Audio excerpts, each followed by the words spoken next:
Kyle here from allmusikreviews.blogspot.com and part 3 of artist review on Rush. So I left off the last video, I believe, a few weeks back on After Grace Under Pressure. That was 84. Well, in 85 they released Power Windows. Here's my copy of Power Windows.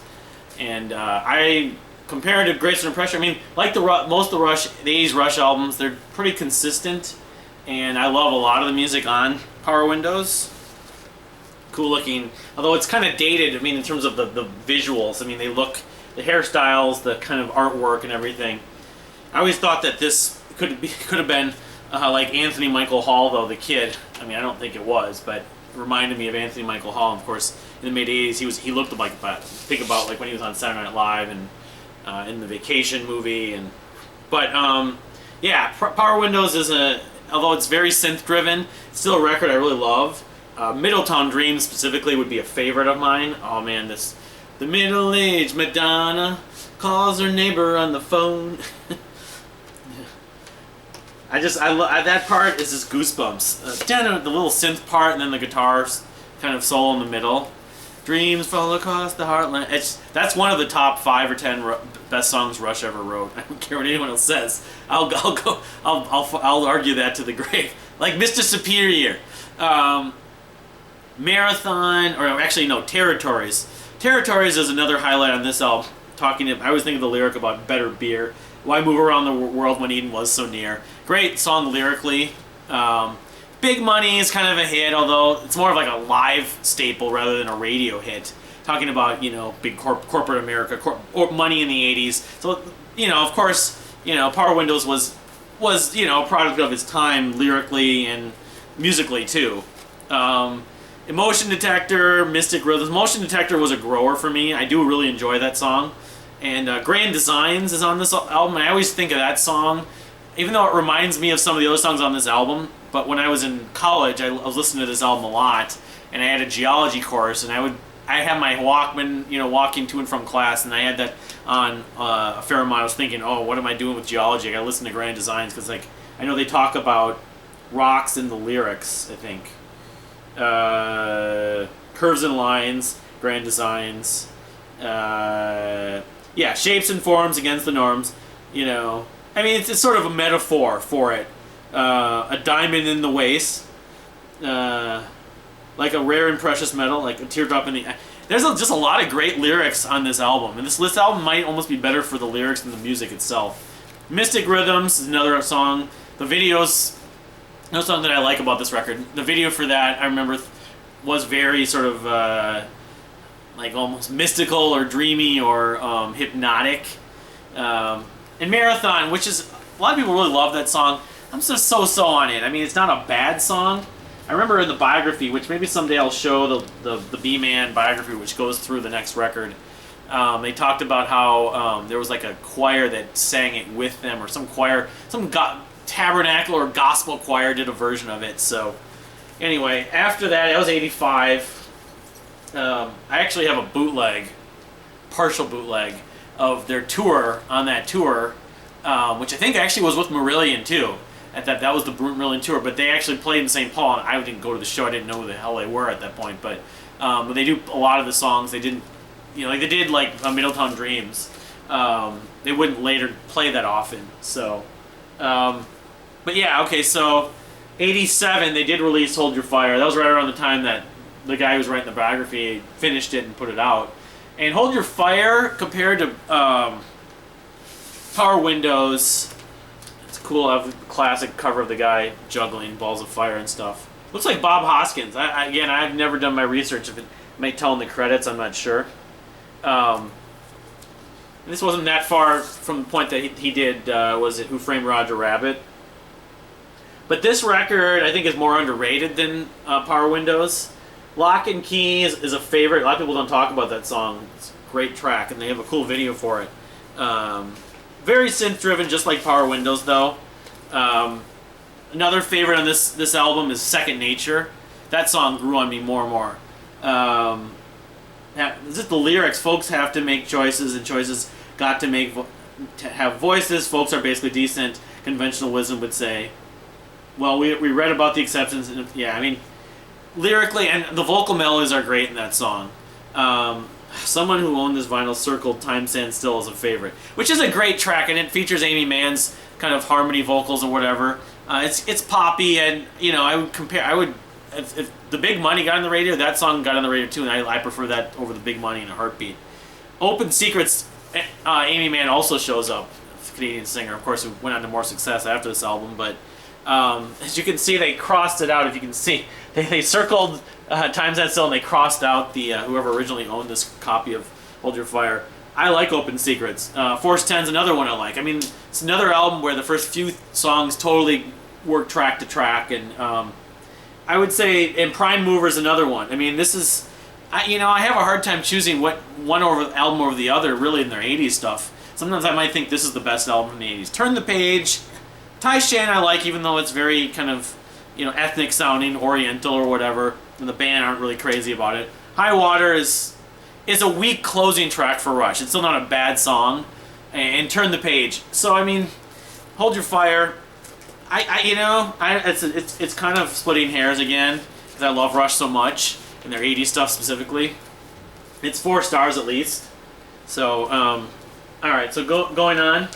I don't think I'm going to make it through their whole catalog in this video, because I have to get going. But, I should probably show real quickly, I did find a copy of the 12-inch single for Force 10, which I think that's all this really is. It's just, and I bought it because I'm a Rush collector. It doesn't even have any kind of feature, anything extended, any edits. It's really nothing really,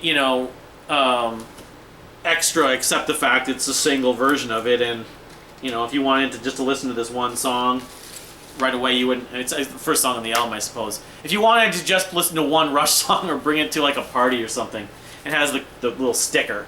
But yeah, look into the eye of the storm, look around.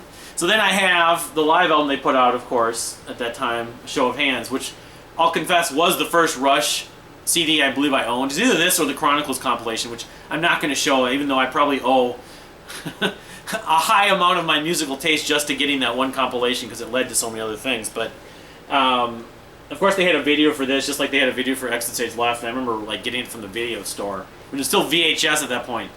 And I remember when I first was checking them out, I knew Tom Sawyer, and I was upset that Tom Sawyer wasn't on this live, which I guess I came to learn there. The video, I think, had it, or there's another version of it, that an import version that had Tom Sawyer.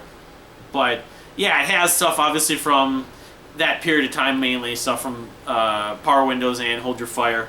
A few things before that, but Closer to the Heart's on it. Red Sector A from Grace Under Pressure. But the thing I really like about this record, the version of Subdivisions is great. He changes up the synth a little bit. Oh, Distant Early Warning's also on it. But if you look at it, they kind of randomly took different tracks from different cities. And you don't see a lot of live albums that do that. I think that was a neat deal. So you get kind of a perspective of, when they're playing this song at this part of that tour, how many different legs they did of the tour, of the 87, 88 tour. Was it 87, 88? And probably was 87 and some of 88. Anyway, so moving on. So then we come to what I consider probably the most underrated Rush album. Although I've started to notice more people liking it in the last few months, at least.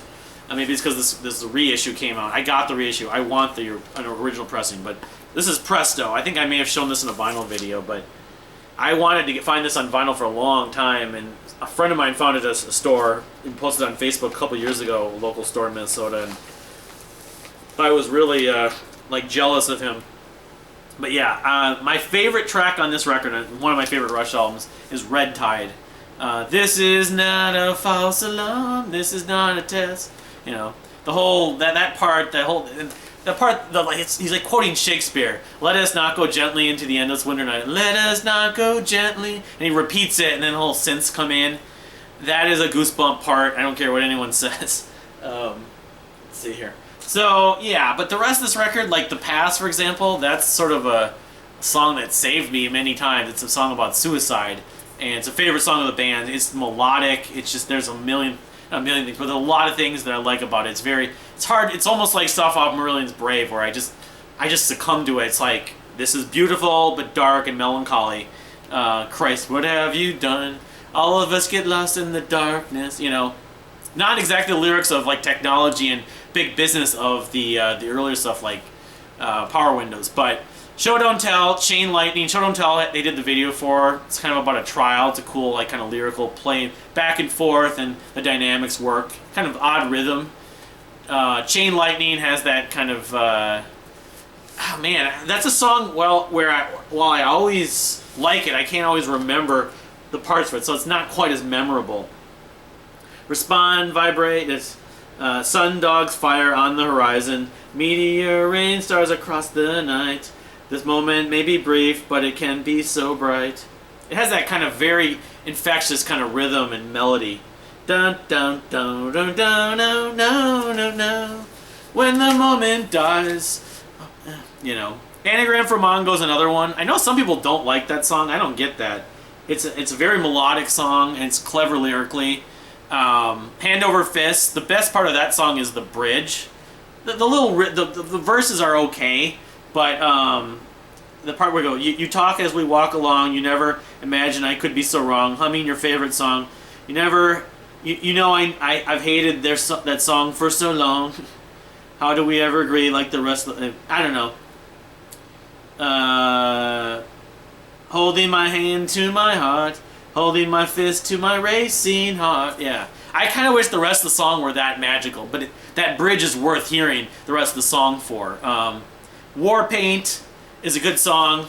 I always think of the band Warpaint now, which I can't wait to hear their new record. The first single is very catchy and addictive, but it's a good track. They played it live on one of the last two. I think it was the last tour.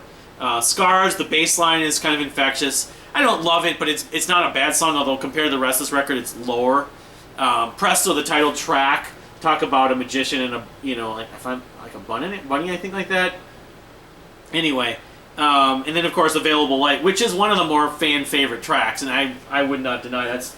Now, I don't like it as much as Red Tide, but, Available Light has that kind of epic segue, kind of, kind of leads, it builds to toward the end, I'll go with the wind, I'll stand in the light, Geddy's doing some of his falsettos, and some people don't like his performance. I think he sounds fine on this album, on Presto, and, I just think this record gets way overlooked. They think of 80s Rush. Technically, it's 80s, even though it almost feels like a 90s Rush album.